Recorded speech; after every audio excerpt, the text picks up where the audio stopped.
Welcome back, football fanatics. It's College Football with Sam, and Baldfather Bets is joining us today for a segment talking about some of his plays, some of his odds that, piques his interest, and just general thoughts on the 2025 college football season and also the landscape of the sport, where he thinks it's heading. And, of course, you'll get some of my commentary here and there. But we're bringing him on to talk to us, so I'm mostly going to shut up and let him speak. How are you doing today, and what most excites you about college football? I'm doing really well, so thanks for asking. I hope you're doing well. What most excites me about college football is that in a couple of days it's going to be July, which means we are in 1 month from July, college football is played. So even though it's like technically 2 months away, in my mind, I can be like, no, it's only 1 month away, you know? Yeah, exactly. I am going to have my eyes glued to the screen for that Iowa State Kansas State game. Like Yeah. I'm going to watch that every single minute, even though I don't think any of those teams will be in they'll be in the playoff picture, but none of them will be in the title picture, and none of them are my teams. I have no rooting interest, but I'm so desperate for it to be back. I the I absolutely so agree with you. Neither team's in the playoff picture, but I mean, you have a matchup there of two of like the teams that are competing for the Big 12 title right away in Ireland, like right off the bat. So I mean, that's cool. Like previously, all those games, I felt like all that week one kickoff game, especially like when Notre Dame played Navy a Oh few my years ago. gosh. Maybe I was Yeah. just like it was like, okay, well, it's 42-0 and it's halftime and there are no more games on today. So I guess I got to wait till next weekend, like that type of thing. Last year's game was great. Georgia Tech, Florida State, especially because at that point you had no idea that Florida State was going to do what they did. So it seemed like this big upset when Georgia Tech won. Now looking back, it's like, well, that wasn't really an upset. But this one, I mean, conference game, which I love. Loved that Florida State, Georgia Tech was a conference game last year. And it's two people that are expected to compete for the conference. Yeah, you return Rocco back to your Iowa State, and then honestly, they don't bring a lot else back outside of Becht. I know they bring back some DBs. Kansas State returns a lot more. I Yeah. love their linebacker Romaine, center Hecht, and then Johnson is the wild card. Can he Yeah. throw? We know he can run. Yeah. Yeah, if he improved his passing, Kansas State has a legit Big 12 shot. Absolutely. So before we get into more of the odd stuff and predictions things, you wanted to talk about first and foremost, and you've wanted to talk about this for a while, the landscape, NIL, and house settlement, because Yeah. there's a lot to unpack there. And for the first time in a while, I actually like sat down, I peeled through like a whole document about rules of college football. I don't think I've ever done that before, and it was interesting to read. Many people, I'd say actually most people who are deeply involved in the sport, including you, probably know more about it than I do, but I had some pretty interesting takeaways. What are some of your takeaways? And start with the general landscape, then we can peel the layers of the onion. Yeah. So the general landscape, obviously, is that we're at the biggest flux that we've ever been in terms of college football, in terms of what's the future going to look like. Anyone who says that they have the answer 100% is just lying because they're meeting and making up the rules right now as they go. And I'm not even talking about the playoff. I'm talking about the landscape of recruiting, NIL. Is this a amateur sport? Is this a professional sport? Those things. Um, what I what I really looked at, because so again, I read the House settlement. I'm a nerd like that. But I, like you, thought there were certain things that were interesting in it. The biggest, most interesting thing was that they did not use the words fair market value, and they didn't use those words for a very specific reason. And I am one of the people who believes I cannot wait for the first lawsuit to happen for against the that committee or whatever it's called that's going to NIL go or whatever their thing is that's going to be the one who determines whether or not something was out of market or in market or whatever without using the word fair market value. But anyway, um, I, I can't wait for that first lawsuit, and I think they have 0% chance to uphold it, given that they do not have a CBA.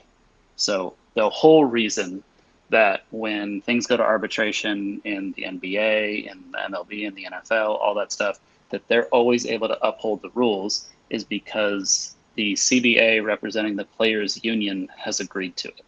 No player has agreed to any of these things, and lawmakers have said, hey, they are allowed to actually have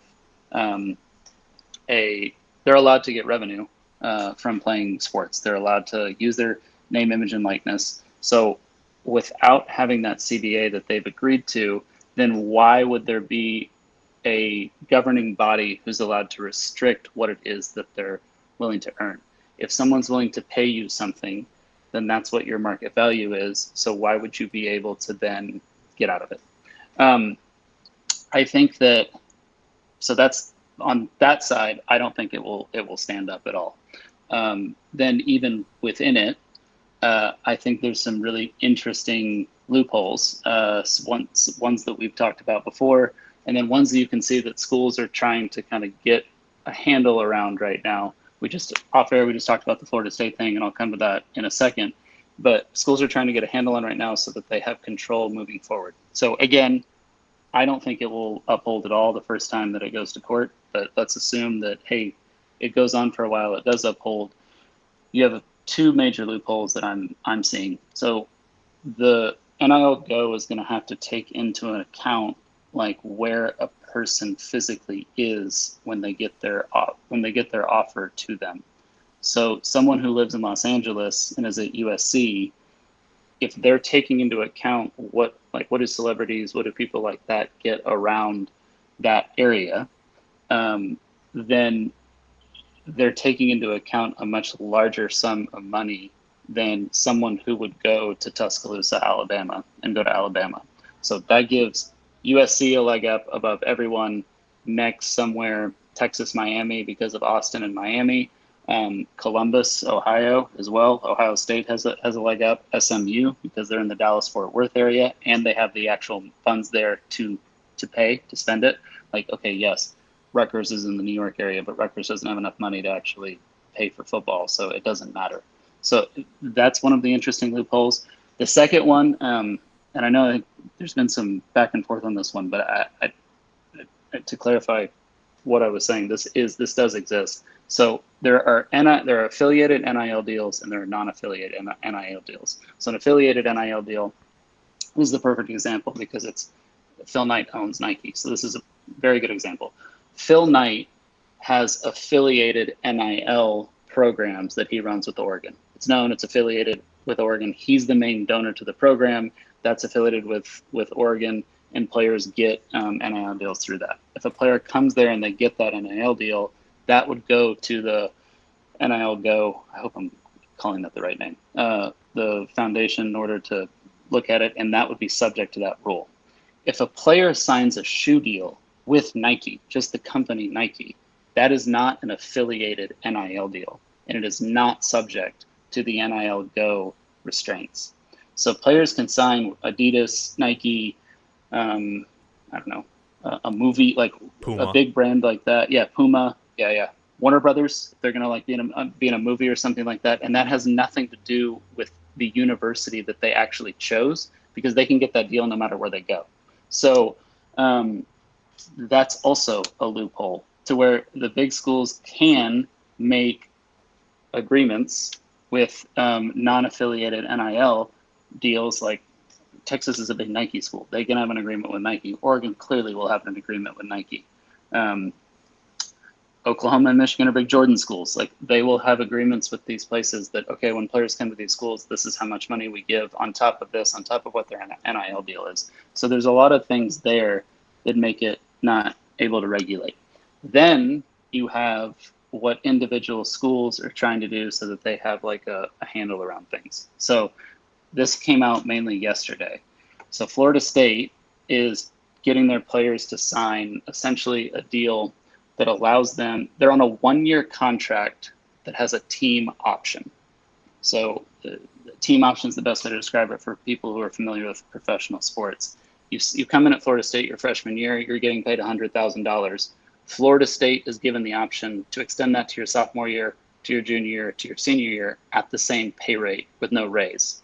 If you leave, then you owe them the buyout of that year to go somewhere else. So say Miami came in and wanted to take a Florida State player and give them a $1 raise, it would cost Miami $200,001 to give that player that raise because they owe Florida State $100,000. They owe the player then the $100,000 to match their salary plus the extra dollar to give them a raise. So what I think it just came out yesterday, so obviously what I think that's going to do is going to kill Florida State recruiting. I don't think anybody's going to go there. It's very interesting that they did it after the transfer portal window closed because I think they would have lost players now. And if I was a player on Florida State who was currently there and they wanted me to sign into this contract now, I'd sue Florida State. So it's all of this stuff is currently in flux, and I just don't think that House settlement really has the teeth to do what people think it's going to do in terms of restricting NIL funds. And I also think the roster limitations, they're not going to accomplish what they're going to accomplish is, I think Texas and Michigan both have this situation. A starter from a much smaller school is coming to Texas and Michigan to be the backup quarterback, right? Or to be a depth player quarterback, second, third string. They get a better education. They get a degree with a better name. And then on top of that, they get a little bit of a larger amount of NIL money while they're in their last year of school. So with a roster limitation, you're not going to do that. You're not going to spend a roster spot on that to happen. So that's good. These smaller schools will get to keep their starters from that. The roster limitation is not going to keep, I think, what a lot of people are suspecting, and that's like Boise State or Houston or UCF, schools like that, from losing some of their star players to the bigger programs. That's not going to happen. Like if you are that good, a Texas or Ohio State, a Miami, a USC, they're going to have a roster spot for you out of their 105. Like it's going to be completely fine. Yeah, they're going to poach you. Exactly. So it's not going to stop the poaching. It's just going to stop that next tier of that. So in short, that's kind of where I'm at right now in the landscape of college football. Yeah, I think that Florida State proposal is totally I guess loser energy would be the best way to crazy. Put it. You're getting ready to graduate college, which congratulations, by the way. So if a company came to you and said, "Hey Sam, we're going to pay you this. This is your offer. We're going to pay you this amount of money, and then every year we get the option to pay you that same amount of money the next year with no raise." I mean, you would laugh, right? Yeah, you would say no. You'd be like this is the dumbest thing I've ever heard. So no, I'm not going to do that. So it just, I mean, go on for days about the incompetency of Florida State, but that just is an example of how there's no control over this thing right now. And schools are trying to do certain things, and agents are trying to do certain things, and all that. And until you have a collective bargaining agreement, which getting a collective bargaining agreement for student athletes, even though they are not student athletes in name, they still are, is much harder said than done. I don't think people understand. They have to agree to form a union. Yeah, you have to make them employees. Yes, they can't exactly. be student athletes. Exactly. So do they even have the right to agree to form a union right now when they're not employed? It's a very There's a lot of stuff in there, and I want to get into the legalities of how unions are formed, but they have to sign petitions if they want to vote. Then they have to be granted the right to vote by the NLRB, National Labor Relations Board, and then they have to have the vote and they have to agree to unionize. If there's a lot of places right now that would fight against their right to unionize because they would say that they're not actually gainful employees of any organization. The NFL is an organization that they are all employees of the NFL. The NCAA is not that. It isn't anything like that. So they don't have the ability to do that. So it's a mess, but it's still so much fun in the fall on Saturdays. So exactly. Yeah. I mean, I have people on I have a lot of Ohio State people I follow on X. It makes it easy to pay attention to their stuff because they're the largest fan base, and I think it's even disproportionately larger on Twitter for whatever reason. And some of them are saying that their school is abiding by the new NIL rules, and that's why they're suffering a bit on the recruiting trail, even though it's a really good class still. And I'm thinking to myself, well, what rules? are you just handicapping yourselves if they have a pulse on the program, Hmm. because so many people Hmm. who claim to don't. But I thought that to myself, and I don't know if it's correct or not, my thought process, but I don't know what, punishments or enforcement there actually is here. I mean, do we think that if they try to limit a USC NIL deal, that USC can't just pull up, well, here's what he's worth in all of our, celebrity, wealthy, tech infested areas, and why wouldn't California's court want to side with essentially something that is close to home? They're just gonna th- they're just gonna sue and they're gonna win in court because the law is on their side. Like none of them agreed to it, so it doesn't make any. It they will lose. They will lose. It will reach. Maybe they win at a lower. It will reach a certain circuit court, especially in California. It will reach a certain. If you catch my drift, it will reach a Yeah. certain circuit court that will rule in favor of the player, and like that's going to then set a precedent. And then, okay, we've talked about this. There's a political side of this too.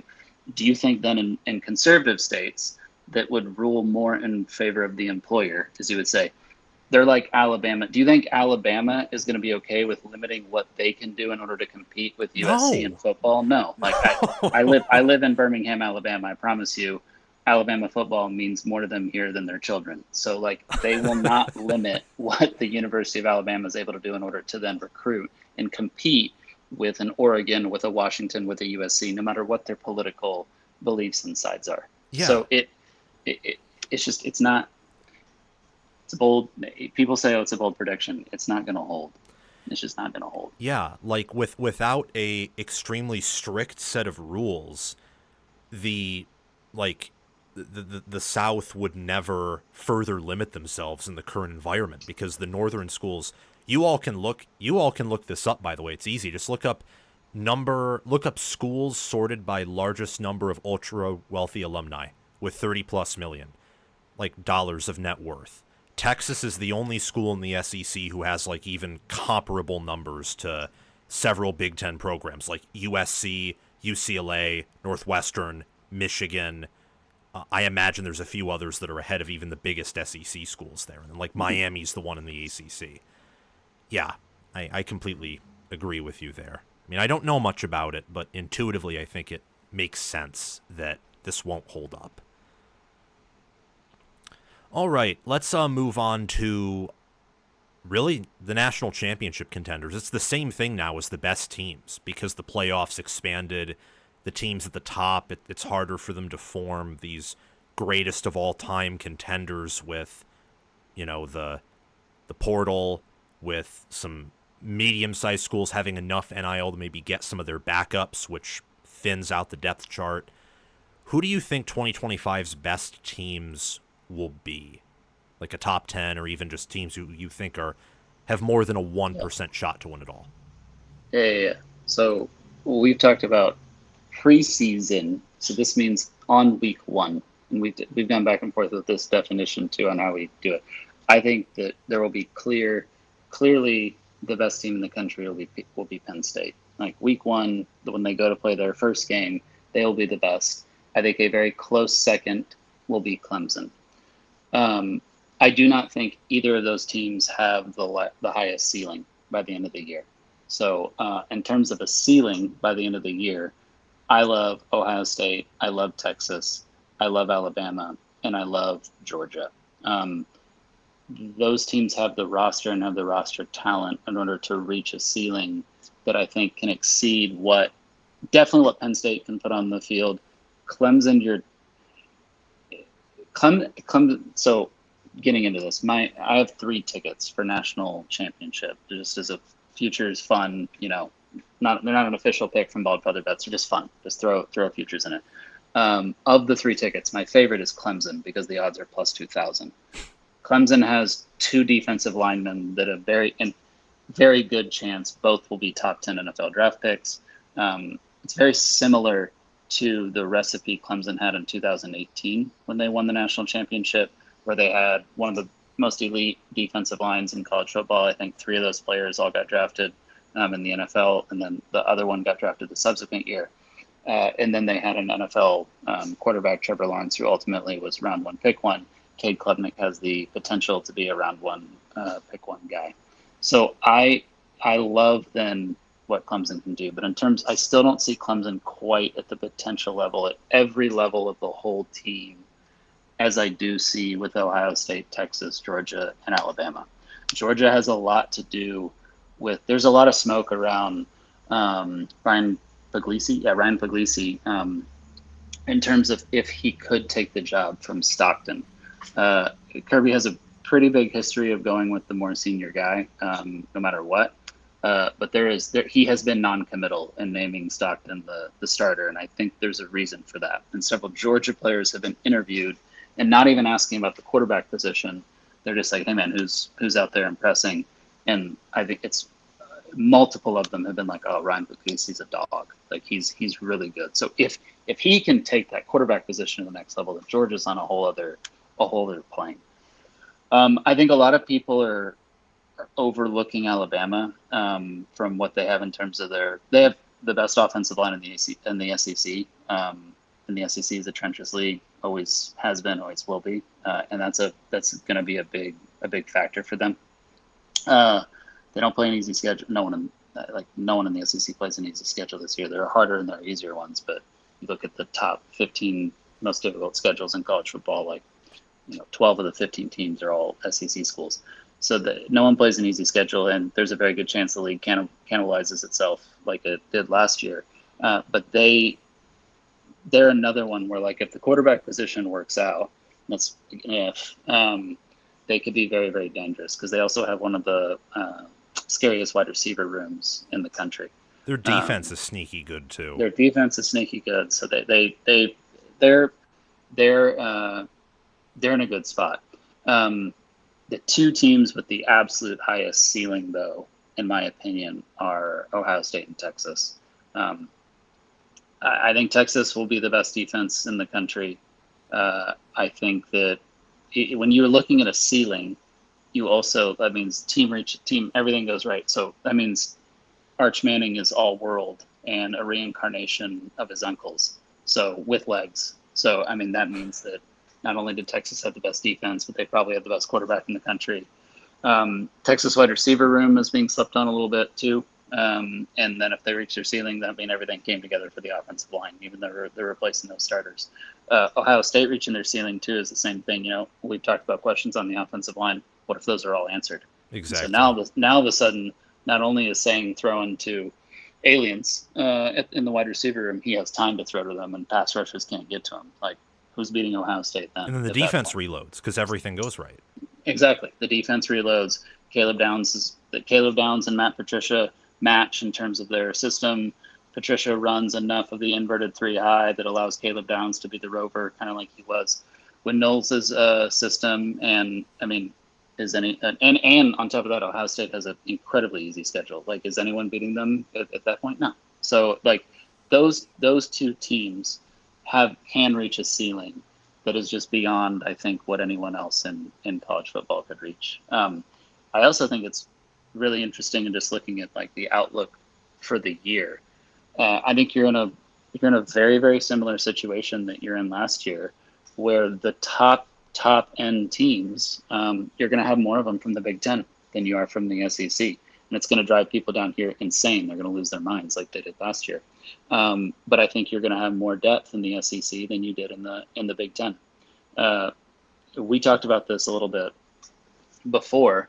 You look at the 2025 NFL draft, and the state of Georgia, so this is where players went to high school, not where players went to college. The state of Georgia had more NFL draft picks in total number, not per capita, total number, than the state of California.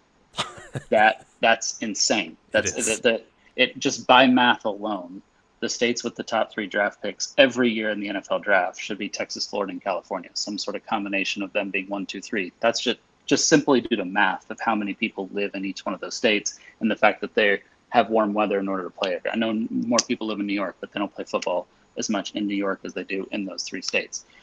the fact that when you look at it per capita, that all the top states where NFL players are coming from are SEC states, or Georgia, Florida, Texas, Alabama, South Carolina, all that stuff. That leads into the fact that there's just a larger recruiting base in the SEC, and it's more talent rich. And so they have deeper rosters and they have deeper league depth. But that top end talent taken over last year by the Big Ten, and I think it remains this year again in the Big Ten. I think when you look at the top 5 or 6 schools, there's going to be 3, 4 maybe that are from the Big Ten, and you're going to see 2 to 3 maybe from the SEC. Again, when it comes down to can win the national championship at the end of the year.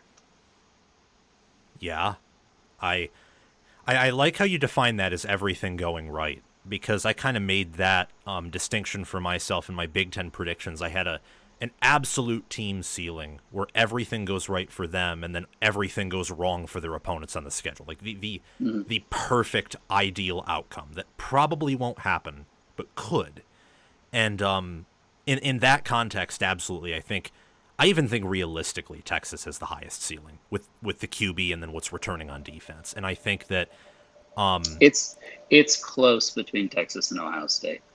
That if everything goes right for Ohio State, yeah, in all, if they wanted to throw the ball 50 times a game, they could. If everything goes right, how would you, like, even Texas's defense, how would you stop it?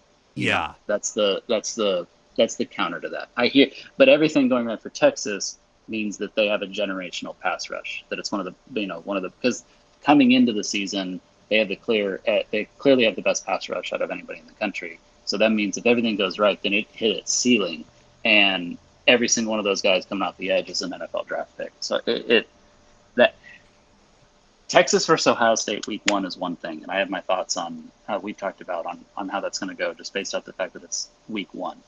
If Texas and Ohio State can play that game later in the season, that's going to be one of the coolest things. It would be so much fun to watch that game if it's on a neutral site later in the year. It would just be awesome. Yeah, that would be. Yeah, I made that distinction because we've talked about this before. I think Penn State has a higher ceiling than probably you do, but maybe I should define that in more of what I view as a realistic sense and not a by the margins. Because by the margins, I mean, I don't think there'd even be a debate that Texas, Ohio State, Georgia, Alabama, by talent alone, would have a higher ceiling. And then for Ohio State and Texas in particular, I'd agree, even in a more realistic way, with the players Ohio State has, the 2 best in America, and then what Texas has in terms of returning staff continuity and defense is just crazy. And I mean, even Clemson, you said Clemson's one of your favorite plays, mainly because of the odds. Where do you think they're not as complete as some of the other top teams? Because you've told me before, and the team talent composite agrees with this, they're still super talented, even with some of their recruiting woes. Mm-hmm. The running back room is where they have the biggest question mark. But again, I don't think it's going to matter, because I think the offensive line will give the running backs enough time to adjust. And it's not like they lack talent in the running back room. They lack game reps in the running back room. So yeah, when you go from losing Will Shipley to losing Phil Maffa, I mean, okay, yeah, you're like, you're gonna have to replace that. That's like the Ohio State fans who think that day 1 they're going to be just as good at running back as when they had Henderson and Judkins. Like, no, eventually maybe, yes, but day 1, no, you won't be there. But the difference in that is Clemson has an offensive line that from day 1 can set in and dominate. It's funny because, like we talked about this, I'm going to talk Clemson up all preseason, and I'm probably going to take LSU plus the points week 1. But that's betting. That's different. Then on the defensive end, you could argue there are areas in the Clemson secondary where they have room to improve or could get better, all that stuff. I understand what you're saying.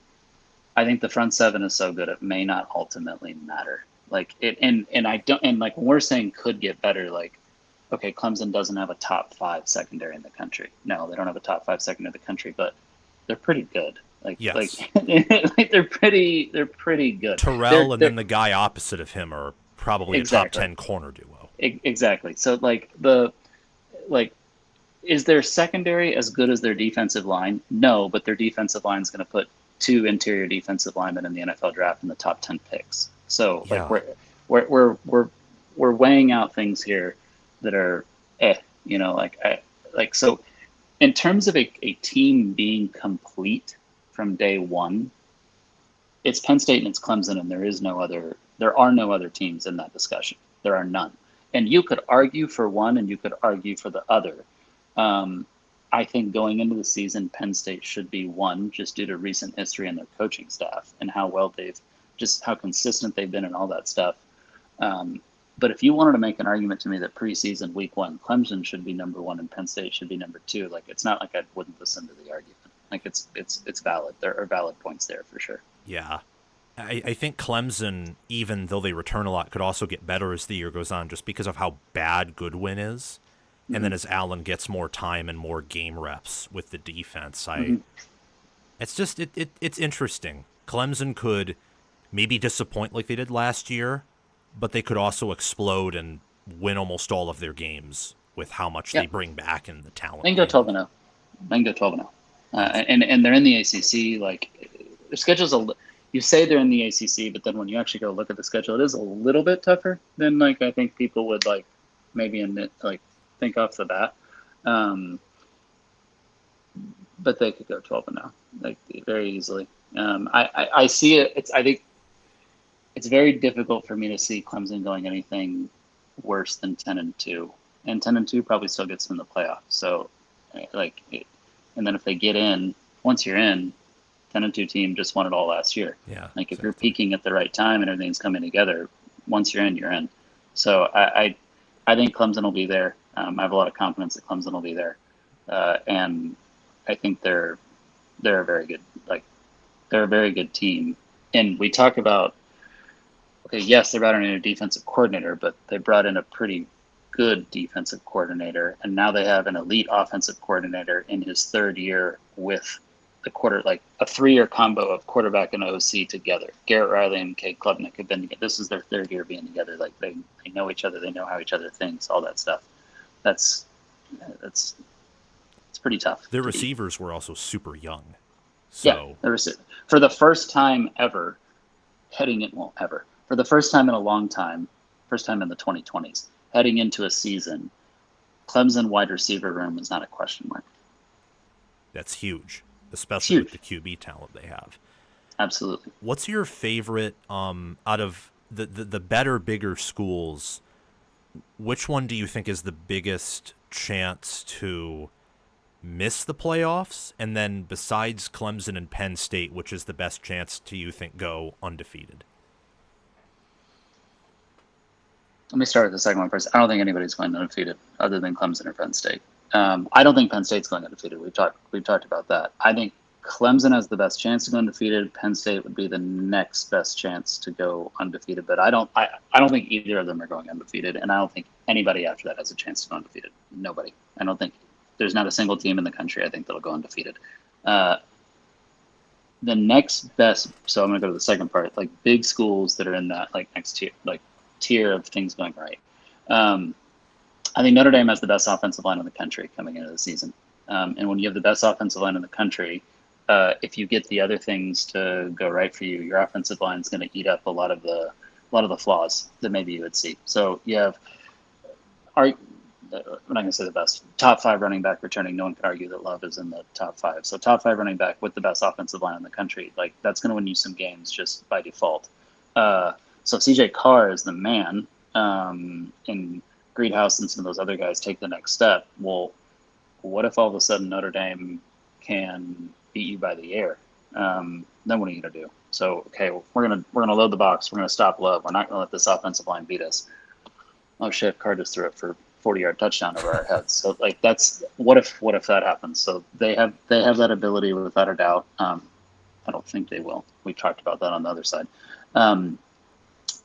I know you're very, very down on them, but it could go LSU. Like they brought in the number one transfer portal class. If that hits, like Florida State's did 2 years ago, like Ole Miss kind of did last year, other than they lost to Kentucky, then LSU, absolutely, man. Like then Garrett Nussmeier could be round one, pick one, just like some of the people in the SEC say he is. He's not mobile, so the offensive line has to hold up. Campbell's a big loss for them. But if those transfer additions work out, and we've talked about this before, everyone loves a coordinator pick that very first year.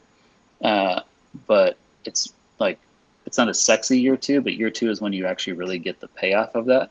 Baker on defense. What if now all of a sudden LSU, oh my gosh, they can defend a read option.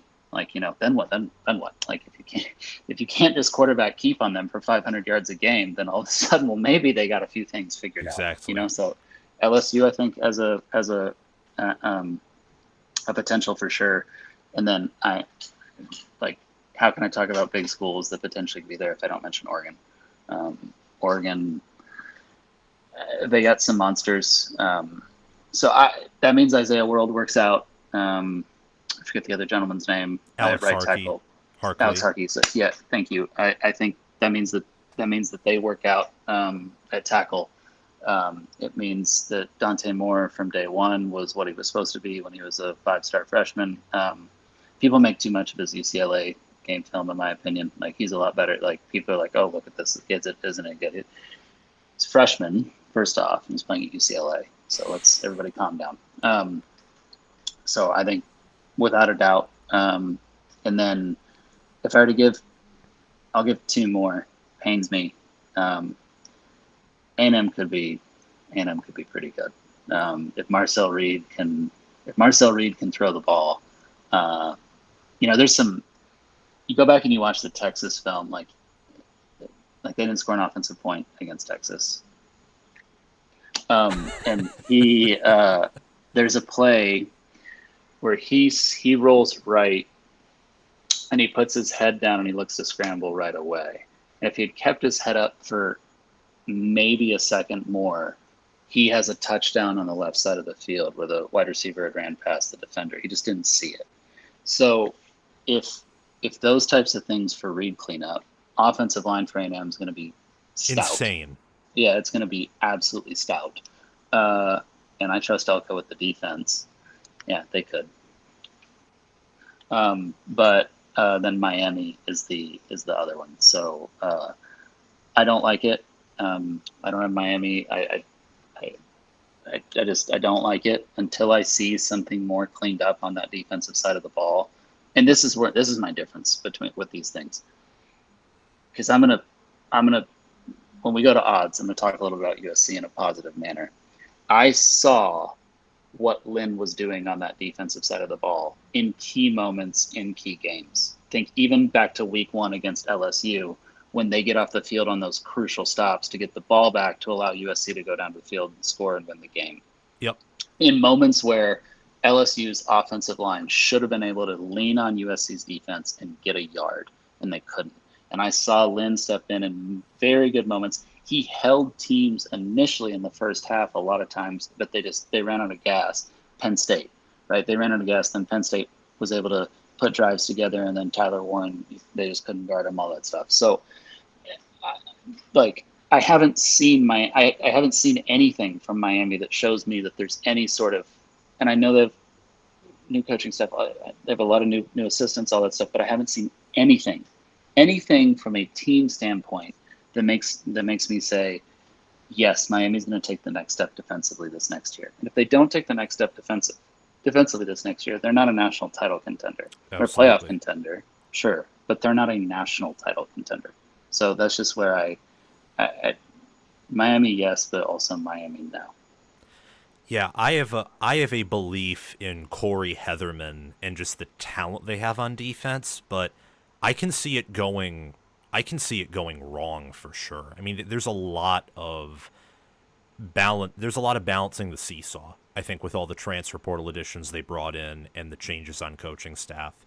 And the fact that Cristobal he's a minus. He's not someone who I think inherently compensates for talent not panning out. Like D'Antonio. D'Antonio could win with 3 stars like it was nothing at times, or Mm-hmm. pull something out of his butt. Cristobal can't do that. No, he can't. Just literally cannot. He's No, he incapable cannot. of it. Last year against Syracuse when they were up 21-0 and choked it, it was, Mm-hmm. yeah. Oh, wow. Yeah, I mean, I don't disagree really with any of those. I mean, I can see LSU being a playoff and even title contender if everything works out. I love Mm-hmm. the additions they made on defense. Trying to think if there's one other team. Well, we'll get to this with the odds. That's what we'll do. Because Okay. I have some teams that I'm interested in. So now you want to get to the CFP odds, not just the best Yes. teams in the country. So No, talk the actual CFP odds. Unload Okay. the cannon. Okay. So we don't do future bets at Baldfather Bets. I do game picks on the spread only. But putting together a parlay of teams that you think are going to make the playoff is super fun. So every year you get together, you look at the odds. You're like, well, if I put these 5 teams together, bet $100, win $3,000. Why not? So teams that should and shouldn't be in your parlay from an odds standpoint is what I'm telling you. So, because I'm going to tell you that Ohio State should not be in your parlay. That doesn't mean I don't think Ohio State is going to make the playoff. I do. That's Sam who doesn't think it. Okay, but for all you Ohio State fans that like to jump all over me, I do think Ohio State's going to make the playoff. But they have minus 500 odds to make it. At minus 500, you shouldn't risk that they're not going to lose 3 games. They play Texas, they play Penn State, they play Michigan. You shouldn't risk it that they're not going to lose 3 games. I don't think they will. I think they have an easy schedule, and I think they're going to make it to the playoff. But we're talking odds, and that's the difference between betting and being a fan. So when you're looking at there's 8 teams that are minus odds. So that means you have to bet more money than what you would win back on the bet. You get your money back that you bet. People think that, well, then why would you lose money? No, you get your money back that you bet, and then you get what you would win. So I'll give you Ohio State at minus 500 means you have to bet 500 in order to win 100. So when you're putting together a parlay of, say, 4 or 5 teams to make the playoffs, and you shouldn't go much more than that, because then, yes, your odds become astronomical, but there's a reason your odds become astronomical is because you're not going to hit that. Yep. There's 8 teams that are at minus. So Ohio State at minus 500, do not do it. Absolutely not. Texas at minus, they're either 300 or 350 or something like that. And then Penn State at minus 300 and Oregon at minus 300. And if you're going to throw one of them into the parlay, by far, Penn State is the one that I like the most. I think Penn State is going 10 or 2 or 11 and 1. And they are going to the playoff. They are. You think 12 and 0 is more likely than 9 and 3? Just to interrupt. Yes, absolutely I do. Absolutely I do. With that schedule, without a doubt, 12 and 0 is more likely than 9 and 3. I like them more than I like Texas and or I like Oregon, because I like Penn State's chances against the Big Ten schedule that they have more than I like Texas's chances against the SEC schedule that they have, and considering that Texas has the out-of-conference game at Ohio State. And then Oregon at minus 300, there's just a lot of unknowns with them. Now, they have a pretty easy schedule, so I don't hate if you want to throw one of those in, do it. But if you're going to throw one in, the one to throw in is Penn State. Then of the other 4, so you're Georgia, Alabama, Notre Dame, and Clemson. And they're all in that minus 100 to minus 200 odd range. By far, my favorite is Clemson. So I think Clemson is a lock. I don't think there's any world where they don't make barring injury, I don't think there's any world where they don't make the playoff. I think you can get them a minus 200, minus 175, minus 165, depending on what book you're at. They are my favorite one to throw into the parlay. Between Georgia and Alabama, don't do both. They play each other. So pick who you think is going to win, or do 2 different parlays and, do one that has Texas in it, the other that has Penn State in it, one has Georgia in it, one has Alabama in it, things like that. I quite honestly think you're pretty safe to throw Clemson and Penn State in both of them or all 3 of them, or how many you do. But the mathematics tell you shouldn't do that. Like, you shouldn't carry one across all, because then if they don't make it, you lose every single one. So out of that group, like that's the minus ones. Then you have this. They give this range of schools that are plus money, and they're plus 100 to 200. I think you got Miami in there. You got Ole Miss in there. You got LSU in there. You got Boise State, A&M, and Michigan. I think are the ones that are in that plus 1 to plus 200. I hate all those. I wouldn't put not that I don't think any of them are going to make the playoff, but I wouldn't put them in the parlay.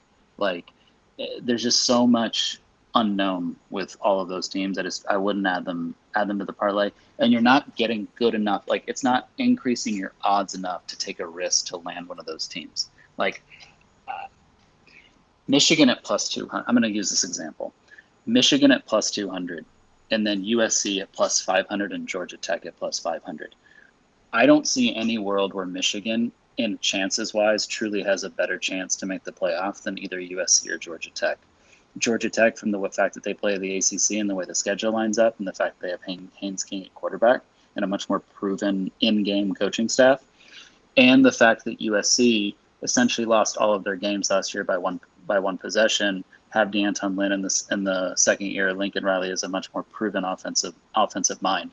Why would you put, if you're going to look to increase the odds, why would you put Michigan in at plus 200 and not USC in at plus 500? Yeah. You're essentially saying that Michigan has almost double the shot Exactly. of USC, and that's insane.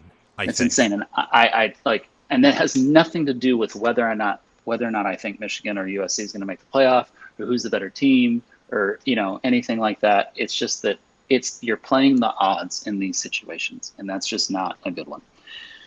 You then have a whole bunch of teams in there at like the plus 200 to plus 400, plus before we hit the plus 400s. I think Arizona State's one. SMU is the only one out of that group that I would consider, just because they play an ACC schedule. They return Jennings. I don't think it'll happen, but if you want to throw one in, that's not a bad one to throw in. And you have Kansas State at plus 280. That's also not a bad one to throw in. Then you come to where, like, you're really going to add the team that's going to make your money and make your parlay. And there's three that I love. One, I've saved them until this point because you know how high I am on them. I think they can win the SEC. I don't think they will. I think the ceiling for them is that they win the SEC. So Florida at plus 400. I think Florida is one of the best trenches team in the country. I think DJ Lagway has the opportunity to be the best quarterback in college football. I think they get a lot of their tough games, like Texas at home. I do think they play an unbelievably difficult schedule, but that means I do think there's a world where Florida goes 9-3 and the committee lets them in the playoff because of the strength of schedule conversation that we got into last year. I've told you this. I think Texas loses at Florida, and that's me being a University of Texas grad. I know. The swamp will be electric for that game if they're able to get out of the first quarter. And I think they're going to get out of the first quarter, and they'll be motivated just with the way the game went last year. So, and they have Georgia on neutral site. They would have beat Georgia last year if Lagway didn't get hurt. No doubt in my mind, they were dominating almost every facet of the game, and then he left. And so I like Florida as one of them. The other two that I like are USC and Georgia Tech. The ones that I just mentioned, they're both around plus 500, depending on the book. USC had those 6 losses last year. So many one possession games. So many things that I think can get cleaned up as they head into this next year. They had the quarterback transition in the middle of the year. Maiava's going to have the reins from the start. I like what they're bringing in. I like the way that the schedule works out for them. When Big Ten teams have to travel west to go play at USC, it's very difficult for them. I like them in the matchup against Michigan for that reason. I like USC as a flyer there at plus 500 to make it. And then the other one is Georgia Tech. Georgia Tech plays in the ACC. So not a whole lot of meat there on the schedule that you're really worried about. So then you're looking at it and you're like, they can win that game. They can win that game. And if they make it to Charlotte and they have 2 or less losses, then the committee's already showed you they're not going to hold the team accountable for the loss for playing the extra game. So they're probably in at that point. Yeah. and really go look at that Georgia Tech schedule and tell me where you're like, we got 3 guaranteed losses here. There's not. There's just not 3 guaranteed losses on that schedule. And they get So Clemson at home, and they get Georgia neutral site. exact. This is what I say. Go look at the Georgia Tech schedule, and they're at plus 500, and then go look at Notre Dame's schedule at minus 190, and tell me who of the 2 teams you think have more question mark games. So you have Notre Dame playing USC, you have Notre Dame playing Miami, you have Notre Dame playing Texas A&M, and that's just 3 of them. There's other potentials on that Notre Dame schedule. Then you go over and you look at Georgia Tech's schedule, and I'm telling you, you're not going to see 3 games where you're like, I guarantee you those are losses. Do I think Georgia Tech is as good as a team in Notre Dame? Absolutely not. They're not as good of a team as Notre Dame. It's just about looking at the schedule and playing the odds of why would I put a team in at minus 190 at Notre Dame that has this schedule when I can put a team in at Georgia Tech at plus 500 that has this schedule. So yeah. So that's if you're putting together, and I wouldn't go much. I mean, you want to get crazy, like if you want to get wild and you want to like throw Navy in at plus 800 to make the play, like you can, but like I wouldn't recommend. This is what I would say. If there was one team in that after plus 500 that you wanted to get crazy with, Washington, you can get it like plus 1,000 or like plus 900 or plus 950. If they work out at quarterback the way that some of us think they're going to work out at quarterback, that team could go 10-2. So I just, playing Big Ten teams traveling out west to play Washington, they're always going to have that 2 time zone travel advantage. Washington's a difficult place to play when they're good. If you wanted to get crazy with someone in that plus 1,000 range, that's the only one that I would do, but I wouldn't do it. Washington's probably not making the playoff, guys. So like I wouldn't bust up the parlay with that. That's the only one that I would say, okay, if you just want to get crazy and really skyrocket your odds, why not? So between the minus 500 Ohio State and then those teams that are at plus 500 USC, Georgia Tech, I would pick 4 or 5 schools out of there that you like, and I would take the emotion out of it and start to really think to yourself odds, schedule, and chances to make the playoff. Not chances to win it all, chances to make the playoff, because that's what the parlay is referenced around. And look for returning production, look for returning seniors, look for matchup advantages early on against teams that are new coaching staff or new quarterback or replacing a lot, things like that, and get through that schedule and then come up with teams that you're like, yeah, there's a very low chance that they lose more than 2 games, and then compare it to the odds. Because yes, I know there's a very low chance that Ohio State loses less than 2 games, but they're minus 500. It just does You the have to sports pour book. money in to get anything. The sports book is begging you to take that bet. They're begging for it because it's so little liability for them for a chance to win so much. Because it's like, okay, Ohio State's probably gonna make it, but we'll take your $500 and only pay you back 100 if you win. Why not? So yeah, that's where I'm sense. at. That's where I'm at in the odds. Yeah, that's pretty fun. I really like USC. I got a lot of pushback on my Big Ten predictions for basically picking them to get a home game in the playoffs with having them win 11 games, and that's, I don't think it's the most likely outcome, but I think 10 wins is an outcome I'm very confident in. Are they 8 over under 8.5? No, it's 7.5. The 7.5. total's Okay. low. So to make the playoff, that means they go 2 games over their hitting the over. So they go to 7.5 means book has them at 7 or 8. So you take the top end of that. That means they go 2 games over that. So this is what I would say.